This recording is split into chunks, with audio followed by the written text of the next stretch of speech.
Welcome back, everybody, to our 321 SportsCast tip of the week. Today we're going to be looking at the bowling approach. Now, as you can see here with these first couple videos, that everybody's approach is going to be a little bit different. We all got those little bit of style points added in, but there are a few things you need to look at to make sure that your approach is as good as it can be. That way you can be as consistent as possible. Alright, looking here at the setup, you see that my body position is in a pretty relaxed position, elbows a little bit bent, that right shoulder, my ball side shoulder is a little bit dropped. That way I keep that right hip out of the way and I get myself set up in order to move. In a four-step approach, in that step one, you see the ball has begun moving. It's going to move somewhere about that first step. You'll hear a lot of coaches talk about that being that timing step. That's not really so accurate anymore. That's a little bit of an old school method, but as you see here, the ball is kind of right on top of my right foot. I move my right foot first, being that I am right-handed in a four-step approach. Some bowlers you're going to see are taking a five-step approach. Then their first step just becomes a little momentum step with their left foot before they begin what we would then consider the next four in that four-step approach. In step two, you see the ball has gone just past my right knee into the backswing. It is directly below my head looking from the back view, and that allows me to keep my swing on plane with my eyes. It's much easier to hit what I'm looking at if the ball is lined up with what I'm looking at. Instead of the ball being right or left of my head, it's directly below. That allows me to stay nice and consistent.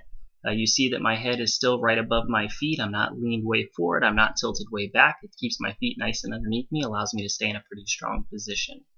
Looking at step three, you see that now the ball has reached pretty much the top of its swing. It's about head height for me. It's pretty much directly behind my head when looking at it from that rear view. You look in the rear, you can see that my body is kind of shaped like a nice soft C shape. That allows that right hip, again, like we talked about, to stay out of the way. You see that right foot has crossed over in front of the left foot, getting it out of the way. That way the ball can again stay in line with my head. That way coming down to the release, we're in a good, strong position. Alright, now we get to the timing spot. This is a little bit of that new age view at timing. You're going to see, and this is all courtesy of Mark Baker in this system, you're going to see as my left foot gets right in front of my face here, flat on the floor, my arm is parallel to the floor right behind me. It's a little hard to see in this. This happens so quickly, it's hard to catch a picture where it's not really blurry, so it's a little hard to see that hand, I'm sorry, but my right arm is directly parallel to the floor as my left foot gets flat on the floor right in front of my face, and this is what we consider on time. Compared to where we used to look at that first step, we don't really look at that anymore. This is where everything matters timing-wise. Now looking as we come into the foul line, you see again that my face is not real out in front of my feet. My toe, my knee, and my chin are all in a pretty much a straight line up and down. You see that from that rear view there's a little bit of spine tilt again to the right, that lateral spine tilt, which keeps my right side shoulder a little lower. You'll hear coaches, kind of that old school mentality. It might be a coach, it might be a teammate, something like that, saying, you didn't throw that good because you dropped your shoulder. That's not a thing. Every professional bowler on tour drops their shoulder. This allows the ball to stay underneath your head and stay on plane. Again, that way you are able to stay in a strong position for one, and also two, you become significantly more accurate. So when you hear somebody say drop your shoulder, you dropped your shoulder and that's why you threw it bad, absolutely not correct. Alright, and then that finish position. You see again, I didn't come rearing up out of it. We're pretty much, there's a little bit of knee continuation there. You see that left knee is a little bit in front of my left toe, as well as my chin.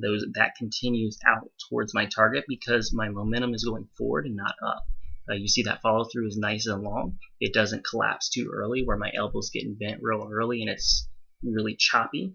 My elbow is allowed to stay nice and long, and that keeps again all that momentum going towards the pins as opposed to either down into the floor or up into the ceiling. Again, thank you guys very much for tuning in to our 321 SportsCast tip of the week. My name is Michael Bauer. I'm the head coach of the Cocoa High Bowling Program. If you guys have any comments, you can go ahead and post those down below. If you have any questions at all on this, I'd be more than willing to answer any of those. Or if you have a tip that you want to get in order for you to improve this league season, just let me know and we might feature that in our next coaches video. Thank you guys again. Have a great one.